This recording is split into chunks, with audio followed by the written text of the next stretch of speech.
सांगा ना तुम्ही इथे ऑफिसर आहेत त्यांना सांगा साहेब जो काय प्रॉब्लेम येतो इथे काही संचालक पण आहेत त्यांना सांगा साहेब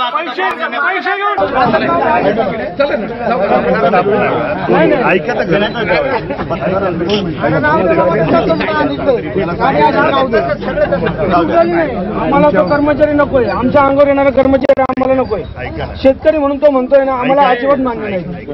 तो पार्ट ना तुमचं संचालक म्हणा, बोर्ड ऑफ डायरेक्टर, आम्ही तुम्हाला इन्स्ट्रक्शन दिलं, तुम्ही कारवाई करा. हे संचालक म्हणून तुम्हाला सांगितलं. झाली की चूक तो परत शिवीगाळ परत कोणत्या कोण अंगावर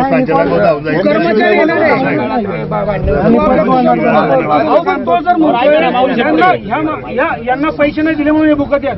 काय बोलायला पाहिजे? नाही तू कर्मचारी म्हणून हा कर्मचारी आहे. दोनच मिनिट त्याचं काय म्हणणे आमचा रोजगार बुडणार. आपण बाजार समिती हटवायला निघालो का इथून?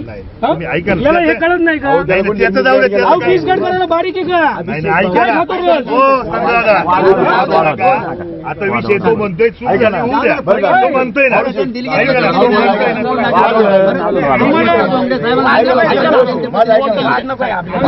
नाहीच करायचा वाद करायचाच नाही. हा विषय वाढला तर वाढत नाही. भाऊ आपल्याला अडवायचे काल पण त्यांनी प्रयत्न केले. चालतंय साहेब म्हणतोय आम्ही सांगतोय आम्ही सांगतो मुजोरी तुला मी काय सांगितलं फक्त गोंगडे साहेबाला बोलला असता, त्यांच्या बोलायला असता. आपण तुला काय माहिती, आम्हाला पैसे दिले नाही म्हणून आम्ही काळे माऊली